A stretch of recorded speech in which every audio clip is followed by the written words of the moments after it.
Welcome to the Maldives. So the Maldives is sold as a literal paradise. Look at it, blue water, white sand. But when you travel with kids, that changes the dynamic completely. So we wanted to know, is it worth it? Is the Maldives, and more specifically Maafushi, actually worth it?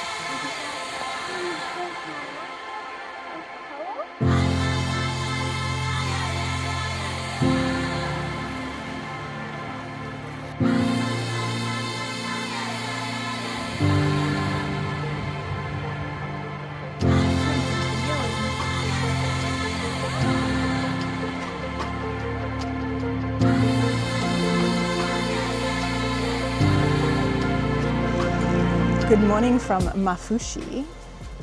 We're headed out for the morning, which is our little rhythm. Every morning we head up to the beach. It's about a 3-minute walk from our guest house.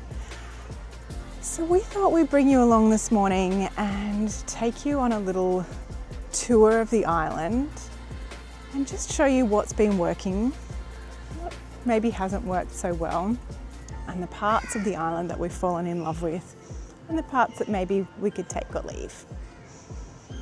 So this is our favourite little spot that we've been coming to every morning. And the water is exactly like you see in the pictures.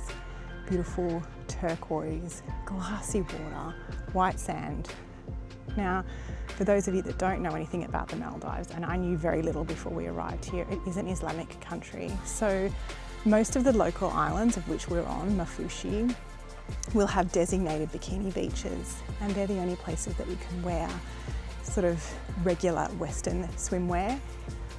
So I've just been wearing this t-shirt and I wear my swimming bottoms. If there's locals around, I'll just leave my sarong on. If there's nobody around, I'll just drop my sarong at the water and then just come back and grab it later on, put it on when I hop back out.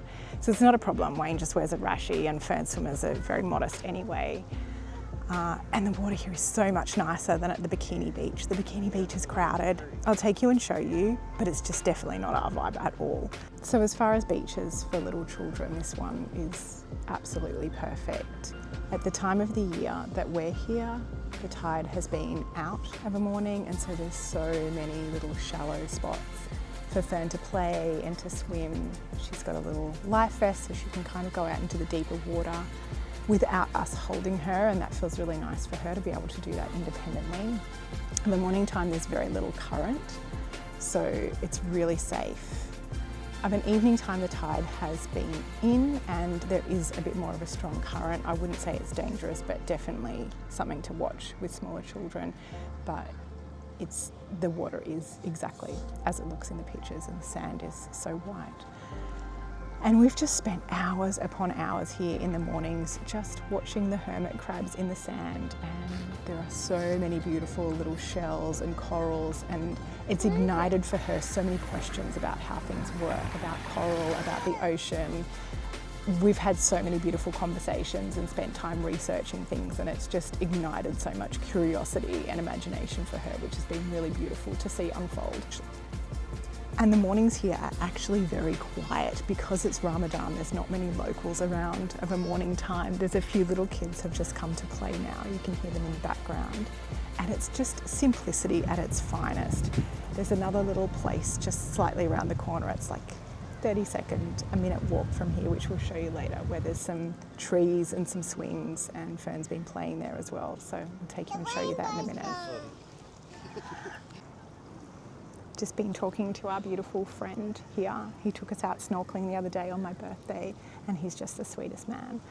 And it's been actually really nice, because if you've watched any other of my videos, you will know that for us, forming those little micro relationships with people when we arrive in a destination is what's really valuable to us. And I have to say that for the most part, we've found the people to be a little bit more reserved here. So to have a couple of friendships that we've formed, particularly with this lovely guy, it feels really nice, feels really beautiful. So this is a kind of different travel style for us. Normally we would find accommodation that's more villa style or house style, with our own cooking facilities and sort of area to lounge in, that kind of thing. that's not really financially feasible here to do that for us. So most of the accommodation options in the budget range anyway, or our range, are more like a guest house style accommodation. So more like a motel room with a bathroom. There might be like a communal lounge area. That's about it. It's very basic, which is fine. Basic is okay. But we do really move at a pace that I guess is much more suited to having our own cooking facilities, being able to make our own breakfast, being able to make snacks and stuff. And when you're traveling with little ones, that's really important. And that's what we found works best for us. So this has kind of been a bit of an experiment. We really came here because we were already in Sri Lanka, which was just like a hop, skip and a jump to here. It had kind of been a bucket list destination for me for a while. Like, who doesn't want to come and see the blue, the turquoise water and the white sand? So it was a really cheap flight and a really quick flight to here. So we thought, let's do it. Let's see if we can do it on a budget, and let's see if it's worth the hype. So here we are. So we're not really traveling in the way that we're kind of accustomed to. We do occasionally do motel rooms and things like that, but we normally only do that when we're having travel days, or we're kind of in transit, or we're having an extended layover, something like that. So part of the adjustment to being here is not having the facilities, I guess, that we're used to. We get breakfast at our accommodation, which is really basic, but it serves the purpose, and that also helps to keep the budget in check as well too. Things are definitely more expensive here than the other countries that we've travelled to. So the food here has been interesting. It's different to what we're used to. There's some influences from Sri Lanka and India, and then there's a lot of Western food as well. But no matter where you go on the island, the food is pretty much the same. No matter which restaurant you go to, the food is generally always the same. That gets a little bit ho-hum after a while, particularly when you're used to cooking a little bit for yourself. So this is life for us. This is not a holiday. So we generally do a little bit of our own cooking. Of an evening, we might cook a meal once or twice a week. We definitely always make our own breakfast if we're in a villa or a more home-style accommodation where we've got cooking facilities. And then we prepare our own snacks and things so we can take them out to the beach. So not having that actually has been a really big pivot for us. And it was just a test, really, to see that if we could live like this even just for a week. Having said all of that, we've found this really cute little cafe, and I have just had the best almond croissant that I think I've had maybe ever, actually. It was a proper almond croissant. So I'm feeling very satisfied. Yeah. So as long-term travellers, there's a few things, particularly in the food department, that are a bit hit and miss, but we're only staying here for a week, so you can definitely make it work for that period of time. As a longer-term destination, though, maybe not so much. You'll hear the temple in the background. So it's Friday today, which is their main day of, I think, prayer and celebration. It's their sacred day. And we are in the middle of Ramadan as well. So I've mentioned a few of the things that have been a bit of a pivot for us. So it's probably worth mentioning the things that we have actually really enjoyed about this place, because it is gorgeous. It is a truly beautiful paradise of an island. Now it is tiny. It's a really tiny island, so you can walk around it. One end is kind of more like the local end, and one end is more like the tourist end. Everything is totally walkable. All of the streets are just bare sand. So if you've got a pram, most of them I think would be okay. We don't travel with a pram. We just use a carrier when we need to. She still kind of fits in one. There are cars and little bikes, little tuk-tuky type things on the island, but everyone just really gets around on foot. The locals kind of buzz around on their bikes. Depending on where you're staying, some of the accommodation will get you around in their little golf carts. We've just been walking everywhere, and it's a really nice kind of pace. We love slow life. We love slow travel. This is why we live this lifestyle. So this works really well for us. And I think I mentioned before, we haven't had shoes on at all for the last few days, which feels really nice. I think too, because everything is so close and walkable and easy, it kind of takes the decision paralysis out of things. And that can be a really huge thing when you're traveling. There is always an exorbitant amount of decisions to make. Where do we eat? Where do we go next? Who do we fly with? How do we get there? What visas do we need? There's a lot of decisions to make and a lot of things to tick off the list. And so to be able to come here for a few days and not really have to make any big decisions beyond what do we want to eat has been really nice. It's been a nice break from that. I think something that we've really noticed here is definitely an energy. There's an energy in some places that you go to that the minute that you land there, you can just tell that it's family friendly. It's just geared for kids. And I don't necessarily mean the playgrounds and the cafes and all of that sort of thing. I mean the vibe, the energy, the people. I'm thinking about places like Indonesia, particularly Bali and the islands where you just go there and they just adore children and they build a relationship with your children, and you go to the same cafe and they know your name and those kinds of things. I would say that that's not necessarily the vibe here, and it starts to show after a little while when you're traveling full-time with kids. We really have found that vibe in a lot of the places that we've been to, the southern part of India, Sri Lanka. They really love children and they really make them feel special and loved and part of the community. And I think that's really important for growing little minds. I guess that's something that we've noticed a lack of here. That's not to say that they don't like children or don't love children. I'm sure they very much do.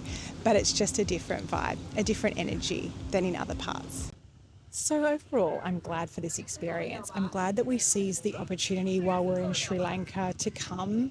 It was just so close and so cheap to not take that opportunity and come and see this place for itself. It's just been a slightly different rhythm to what we're used to when we're traveling, and that's part of the lifestyle that we live. That's part of traveling like this, is there's ebb and flow, and sometimes it stretches you a little bit. We're at the park. She's just having the best time. I was pretending that the road was blocked. Okay. Because the road was sticking up. Okay. And I wouldn't even say that it's been stretchy, it's just been different. Wayne's been unwell the last couple of days too, and that again is part of travelling. But normally we would have a little bit more space, a lounge room, a lounging area, and we're all kind of in this one room, so he's trying to rest, and Fern has decided that she's not taking daytime naps anymore. If you know, you know, right? So that's just been a little bit of a balance. Thank you. It's called a mandala. Oh, did you make me one? Thank you. So that's just been a balance that we've had to like rejig a little bit. And so I think for most people who travel and are traveling short term, like as a holiday, it's probably a great place to come. You don't worry so much about your budget and your kind of day-to-day spending when you're on holiday. You just kind of send it, because that's what holidays are all about. So you wouldn't notice that slight kind of lift in the day-to-day expenses like we have. Things like good coffee. We love good coffee and we love good coffee shops. That's not a thing here. And when you do find one, like the one we found today, the prices go up significantly. So that's not an everyday thing for us. The big question is, was it worth it? Absolutely, it was worth it. I've been wanting to come to the Maldives for years. I wanted to see that turquoise water for myself, and I've seen it, and I've lolled around in it, and it is absolutely freaking beautiful. It was worth it. I'm glad I did. We're in a season of our life with a toddler where she is so happy playing with shells and watching hermit crabs on the beach. She doesn't need to be entertained 24/7. And having things like this park, like that's great. She gets a bit of social interaction. We get a bit of time to have a chat. If you're a parent, you know how like rare that is. So it's definitely been worth it. Would we come back again? Maybe. Would we come back to Maafushi? Probably not. I think it's a one and done thing here. Once you've seen it, you've seen it. We're coming towards the end of our week now and we've seen it. But I would definitely come back to the Maldives again. I would come back in a different season of life and maybe do the slightly more bougie luxury stay just once, just to see what it was like. We don't generally travel like that, and there's kind of like a little itch maybe to see what that side of life is like. But otherwise, this has scratched the itch for me. Okay, bye. Okay, bye. So for those that are traveling short term and you want a beautiful holiday destination, yes, this is definitely that. But for me, who is kind of anchoring into these longer term stays, it's not Bali, it's not Sri Lanka, it's not even India. It doesn't have that long-term stay vibe, and that's okay.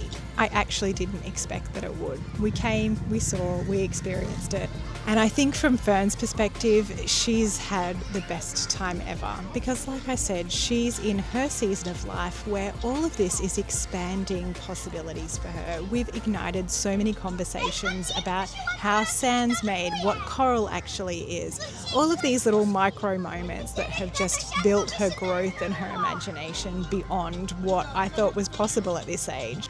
So at the end of the day, I would say yes. Absolutely, and 100%, it's worth it. I just know now that some places are just not meant to be part of your regular rhythm. I know the places that we've visited that have like sparked something in my heart and made me want to continue going back to them. Indonesia's one of those places, if you know, you know. That hasn't happened here. Has the blue water made me feel all of the feelings? Absolutely. But some places just are meant to be once, come, see, and then leave again. And that's okay.